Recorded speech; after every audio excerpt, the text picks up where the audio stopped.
Come on in. The cherries and red is all over my cup. Find a seat. We're going to do part 2 of Aging in Place, mainly because I want to get it over with.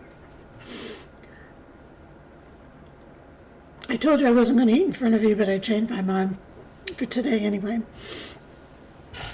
So aging and staying at your home, in your home while you're aging is something that most of us want to do. Our homes are each different. We live in different parts of the country. We have different resources. Some of us live in apartments, some of us live in vans, some of us live in homes. Independent living, assisted living, so there's a whole mishmash of people. So home is wherever you are or where you want to be. That's how we're going to define home. And home is not the hospital, it's not the ER, and it's not a nursing home. So hopefully we're all on the same page. Some of us can just age gracefully and still be pretty independent well into our 90s. They can drive, they can still cook their meals, or they can go out to eat, or they go to the senior center or something. Then there are others of us who become disabled, having to use a walker, whether for due to arthritis or bad knees or bad hips or a stroke or whatever, but that doesn't preclude that they don't want to stay at home until the end. So, as I said, we all have totally different circumstances that we have to cope with. And there's really no magic to it. The magic is, first, you need to want to do it. Second, you need to figure out how can you do it. And preferably, if you can figure out how you can do it before you need it, is the way to go. So in the last video, we talked a lot about things that you can do in your home. Like, I'm just going to go over some of them. Eliminate any barriers that you have. Junk in your pathways. Clear all your pathways. We talked about removing excess furniture. If you're only one person in your house and you haven't had company for 6 months, probably you don't need all that living room furniture. Or it could be pushed aside and maybe not in the nice position that you really want it, so that you can maneuver easier. It may be stressful to do it at first, but it may be a relief in the end. Not in the end. After you've done it, you'll discover that it made it easier for you.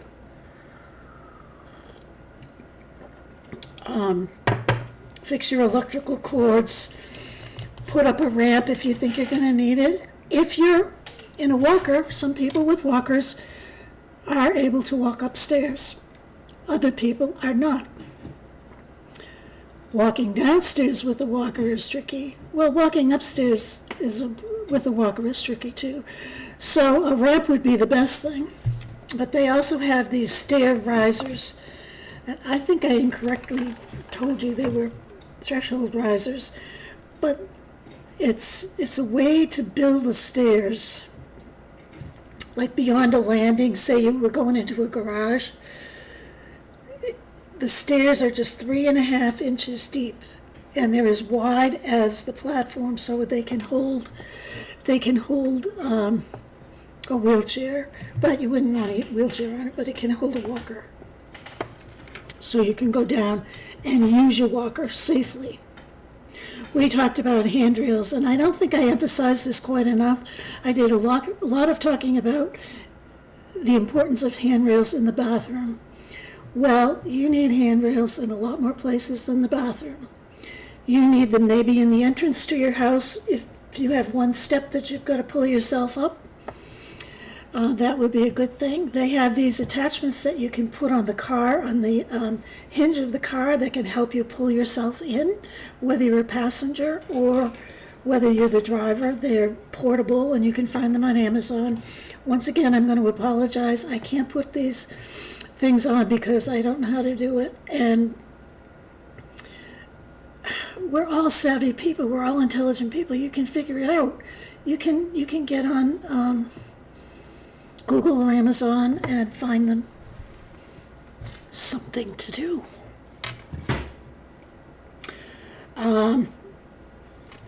So basically, is keep your walkways clear. You don't want to be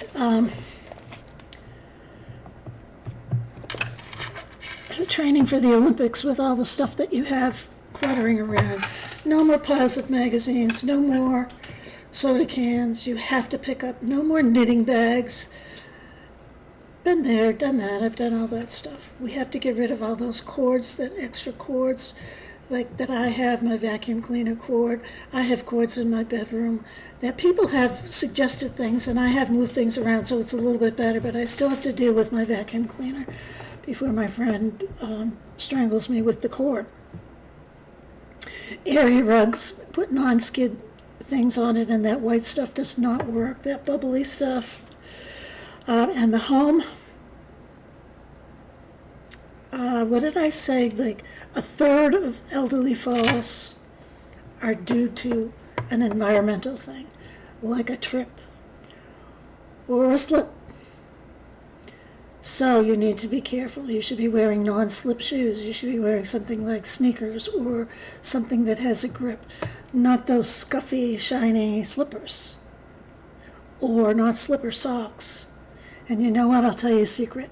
Those slipper socks that they give you in the hospital that have supposedly have the, those don't work. Do you think they work? Come on. They don't work.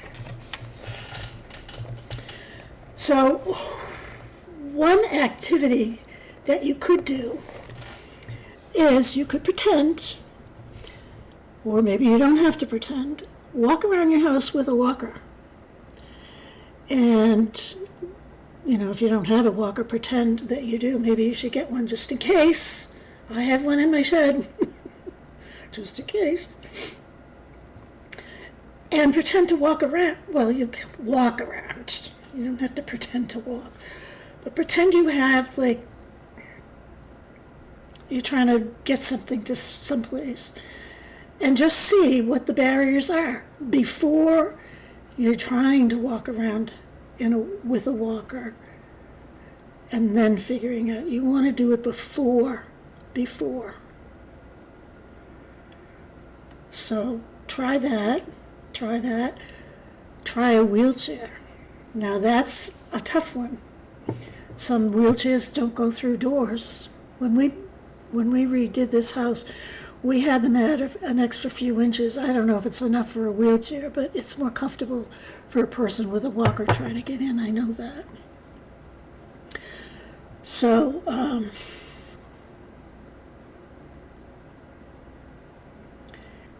one thing that I didn't talk about is adequate lighting. And you need adequate lighting everywhere. And I don't know, those of you who have been around for a while, the lighting underneath my kitchen cabinets was driving me crazy because it wasn't adequate to meet my needs. I couldn't see under there when I was trying to cook, or when I was trying to film a cooking video for you folks. But anyway, I finally ended up getting LED lights, and they're rechargeable. Do I ever turn them on? No. Because they're not convenient. You have to turn on each and every one of them. They're not going to, oh, blah, blah, blah. You know me. I can find fault with anything. So, one of the other things when we were talking about grab bars we didn't talk about, I didn't emphasize enough. I already talked about it, but you should have grab bars a lot of places. Just any place that you might put your hand out to steady yourself, you should have a grab bar. They don't have to be ugly. You can even use like those little gate brackets, that you can hold on to as long as it's secured. You can do that. They don't have to be unattractive. There's actually some really fancy ones, but at this stage of the game, do you really need fancy? You just want to stay off your butt. So, in your bedroom, you have to have lighting. I know you know your bedroom inside and out. I know I do. I also know I have a cat that runs in front of me the minute I get up in the middle of the night. And that, I think, is one of my biggest tripping hazards, is falling over the cat. I have things all the way that I can hold on to because my house is so small. So that's a blessing for me. I just have a narrow little space beside my bed so I can hold on to the wall in my bed. But that cat is really bad. And I have cords along the wall. So I have started to work on that, though, because that concerns me. It's really pretty dangerous. But if you have to get up, there are lights that are motion censored. You can use Alexa and have her turn lights on and off. You can get LED lights that are motion sensitive for along your bed. Something so that you can look and see where you're going. And always, always keep that pathway clear, that you have to get to the bathroom. As I'm saying this and I'm thinking of handrails, I'm thinking of places that I could actually use them. And this place is small. But when you're plodding along in the dark and you're holding onto the wall and the bed, I always grab the hold of the bed rail and I hold onto the wall. But then I have a little space that I have to walk all by myself. It might be nice to have either a rail or something that I could grab onto on that wall that goes into the bathroom. Okay.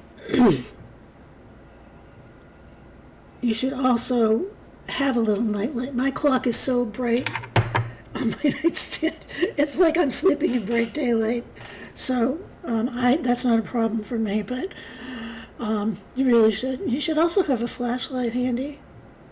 So if you need it, if you have a power outage or whatever, you knock the lamp off the table and you don't have any light, you'll have a light. And check the batteries. Isn't that a novel idea?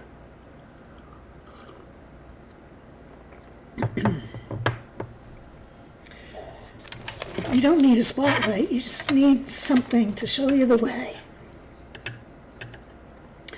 So some of the other things that I'm going to talk about is in the kitchen. We talked about finding the most popular real estate in your kitchen, and that's where you keep all of your things that you use. But there are other things that you can do in your kitchen to make life easier for you.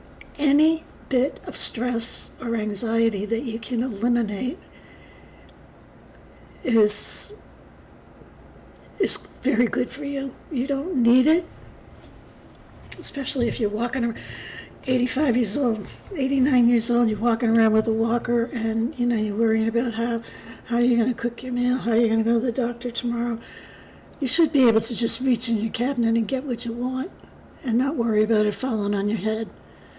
So see if you can get somebody to help you and fix those cabinets so the things that you need access to are available. Same thing with your refrigerator, same thing with your pantry. If you use a dishwasher, do not, under any circumstances, leave the door open. That is another major, major hazard. It's real easy to do if you have to go someplace to put something away and then you come back, or you forget. Like I forget all the time what the heck I'm doing. I might go outside just because, the sun's shining, so I think I'll go out, and then I come back in and break my shin on the dishwasher door. That's happened too. What else? In the kitchen and in the bathroom. I didn't talk about organizing the bathroom, but you really need to do that. You need to have your pills all organized. Most of us count out our pills and put them in pill dispensers. If you're not able to do that, you need to have someone who does that. There are agencies that just do that. They just fill pills. But it's hard for me to give you a name of an agency because we're all over the world. And we have different services available to us. Each state is different, each country is different. So in general, there are some agencies that do put up pills for people. Maybe a neighbor can do it, maybe a grandchild, maybe a daughter or a son, or maybe you're totally capable of doing it yourself and you can do it. Then do it, but make sure you do it not just for 1 week, how about 2 weeks anyway, so that you have those. And then you have a better handle on how much medication you have left. Do you have to call the pharmacy and all that sort of stuff? Now, when you have to get your medication, what do? Do you have to drive to the pharmacy? These are all the things that you need to consider when you want to age in place. Okay, so the pharmacy calls you and says, your prescriptions are ready. That's what they do to me. No, they text me and they harass me. So you need to get those prescriptions, right? Well,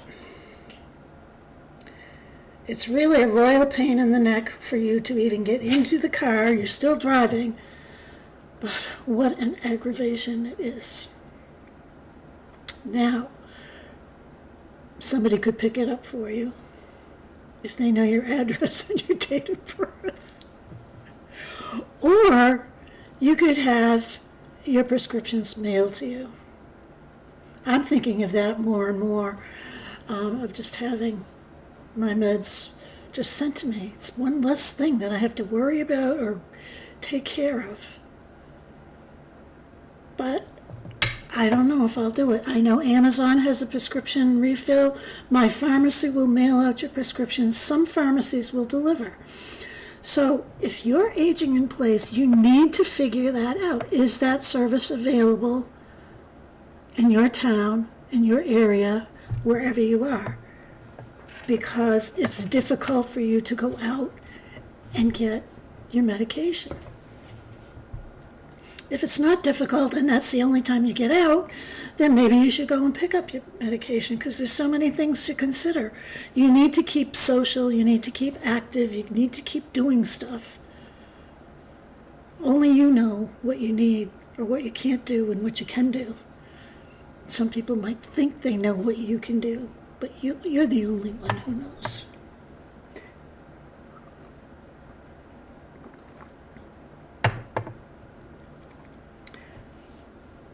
Label everything in your pantry. If I said it, I'm sorry, but I'm going to do it again.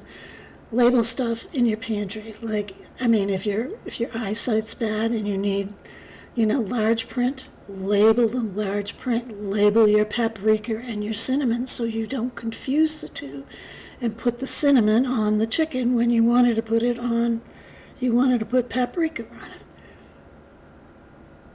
So, there are so many things. There is no way that I can cover everything.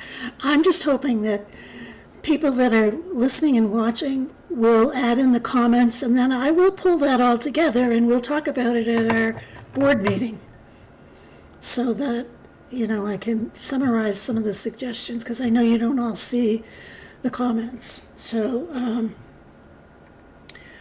what about, is your cookware heavy? Like I have cast iron frying pans that I use all the time.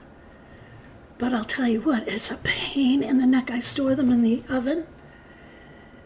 Every time I want to use the oven, I have to take them out, put them on the stove, and they are heavy because they're nested together.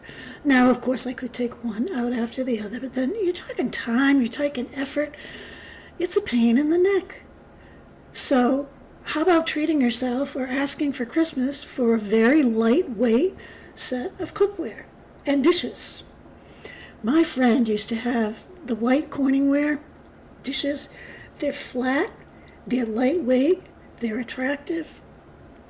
I know not everybody can do these things that I'm saying. I understand. Use paper plates. Then you don't have to worry about leaving the dishwasher door open. I don't know, just use your head. We're all smart. We're wicked smart. But we cannot rely on other people that much. Obviously, we have to have a support system, but we have to be able to do as much as we can by ourselves. When you're putting your clothes on, you should be sitting. You should be sitting either in a hard chair. I sit on the edge of my bed and get dressed, and then I go into the living room and I sit down in my regular chair and I put my sneakers on.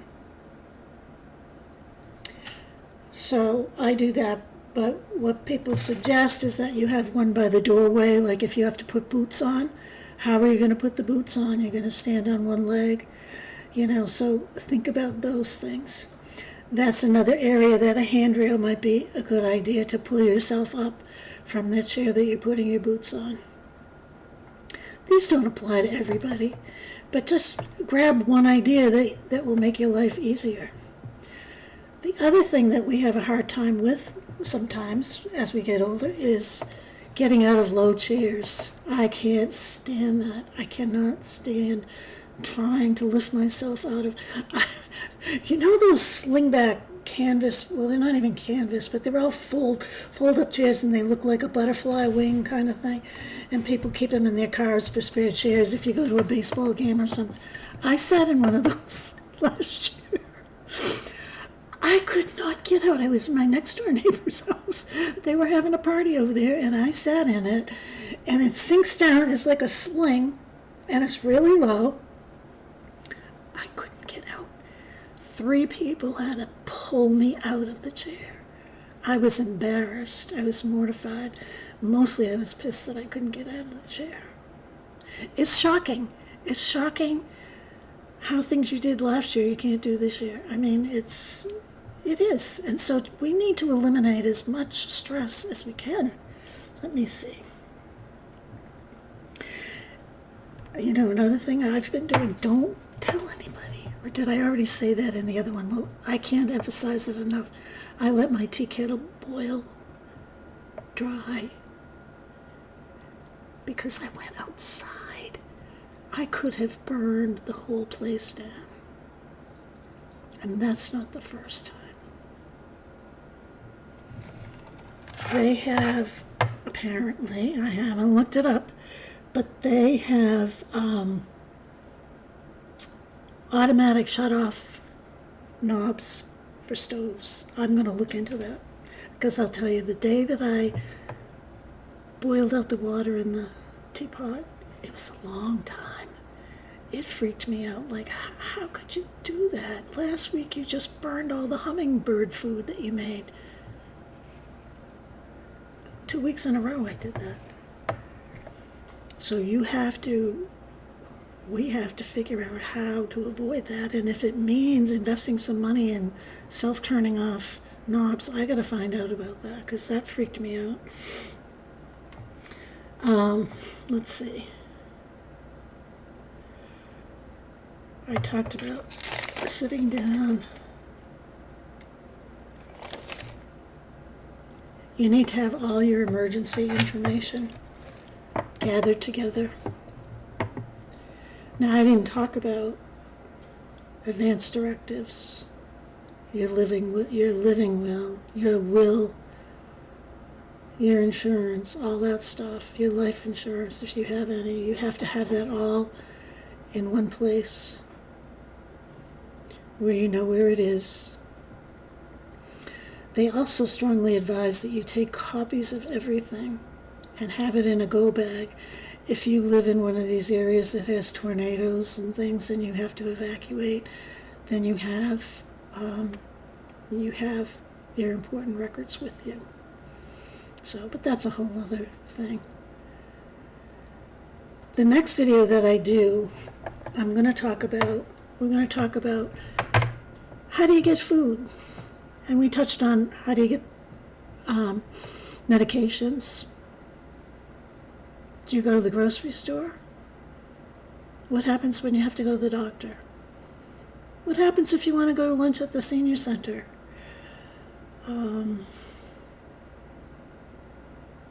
We're going to talk about all those things and see if we can come up with ideas, because those are the things that will be a challenge. And there'll be a challenge for the people that are taking care, helping you, supporting you in your quest to stay home. So we have to do and plan as much as we can so they don't get aggravated with us and decide, I can't do this anymore. I have felt that a lot. I know I've talked to you about me taking care of my uncle. I had to empty out his whole house. I had to put it on the market. I had to put him it was horrendous. But what does that have to do with, well, I felt like giving up on him many times, but I didn't. And hopefully that won't happen to us. But, okay, so this was part 2. I'm going to do part 3. I'm not sure if I'm going to skip a day because I'm afraid that you're not laughing enough. So we'll see. We'll see how I go. So this is part 2. Part 3, we're going to talk about how to get those other needs met. Those really hard needs. What about helping getting in the shower? All that stuff. So, thank you very much. Go and declutter. I will see you tomorrow.